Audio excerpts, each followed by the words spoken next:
संसद में चिल्लाने वाले असदुद्दीन ओवैसी की बोलती की भाजपा ने बंद, हैदराबाद में मच गया सन्नाटा। चिल्लाने वाले ओवैसी की भाजपा ने खड़ी कर दी खटिया, खेल दिया साउथ इंडिया में हिडन गेम। भाजपा उतारेगी ओवैसी के जवाब में अपना ये प्रत्याशी, उड़ गई ओवैसी की नींद और चैन। अमित शाह ने बनाया अभेद किले को तोड़ने का नया प्लान, ओवैसी को जल्द ही मिल जाएगा भाजपा से नया ज्ञान। उत्तर प्रदेश की जनता का मूड कब बदल जाए ये कह पाना मुश्किल ही नहीं, नामुमकिन भी है। जी हाँ, हम बात कर रहे हैं कांग्रेस का गढ़ माने जाने वाली अमेठी सीट की, जहां कभी राहुल गांधी का दबदबा हुआ करता था, लेकिन भाजपा ने कब अपना हिडन गेम खेला और स्मृति ईरानी को उतार कर ये सीट अपने कब्जे में कर ली, इस हैरत को सभी जान और मान चुके हैं। ठीक इसी तरह का कुछ समीकरण अब भाजपा साउथ इंडिया में भी लगाने जा रही है। आखिर वो बदलते समीकरण क्या हैं और उस समीकरण से साउथ इंडिया में भाजपा अपना कौन सा ट्रम्प कार्ड, आज आप बीजेपी के उस एजेंडे को भी जान लीजिए जो साउथ इंडिया में खास तौर पर हैदराबाद में गठजोड़ की नई राजनीति को बयां करेगा। दरअसल इस राज्य में भाजपा के बढ़ते प्रभाव का एक पड़ाव कुछ महीने पहले ही हुए तेलंगाना विधानसभा चुनाव को भी माना जा सकता है, जिसमें भाजपा प्रत्याशी वेंकटरमण रेड्डी ने बीआरएस प्रमुख और पूर्व मुख्यमंत्री के चंद्रशेखर सहित कांग्रेस के सीएम चेहरे और प्रदेश अध्यक्ष रेवंत रेड्डी को परास्त कर दिया था। ये बात दीगर है कि दूसरी सीट पर जीते रेवंत फिर मुख्यमंत्री बन गए। लोकसभा चुनाव में राजग को 400 सीट पार करने का लक्ष्य अगर भाजपा ने तय किया है तो उसे पाने के लिए विपक्ष के मजबूत किलों पर भी नजरें जमा दी हैं। भाजपा ने अलग अलग राज्यों के लिए पार्टी माइक्रो प्लान पर काम कर रही है। इसी रणनीति के तहत तेलंगाना की हैदराबाद संसदीय सीट भी शामिल है, जहां भाजपा अमेठी जैसा बड़ा फेरबदल करने की फिराक में है।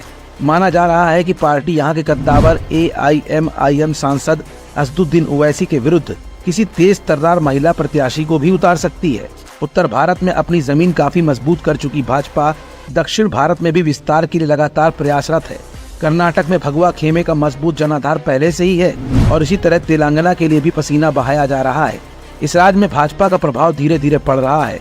भले ही यहाँ कांग्रेस ने सत्ता अपने हाथ में ले ली हो, लेकिन रनर अप के रूप में भाजपा दूसरे स्थान पर रही थी। शायद विधानसभा चुनाव में मिली इन्हीं परिणामों से उत्साहित भाजपा के रणनीतिकारों को भरोसा है कि लंबे समय से ओवैसी के लिए अभेद दुर्ग बन चुकी हैदराबाद संसदीय सीट पर भी भगवा परचम फहराया जा सकता है। इसके लिए प्रधानमंत्री नरेंद्र मोदी के आकर्षण और बड़े लाभार्थी वोट बैंक का आधार तो है ही, साथ साथ ऐसे चेहरे की तलाश की जा रही है जो स्थानीय मतदाताओं को आकर्षित कर सके। चर्चा ये भी है कि हर राज्य में महिला मतदाताओं में गहरी पैठ बना चुकी भाजपा इस सीट से अब महिला प्रत्याशी पर अपना दांव लगा सकती है। तमाम समीकरणों के आधार पर तेलंगाना भाजपा महिला मोर्चा की प्रवक्ता नादिम पल्ली यमुना पाठक भी अपने मजबूत दावेदारी ठोक रही हैं।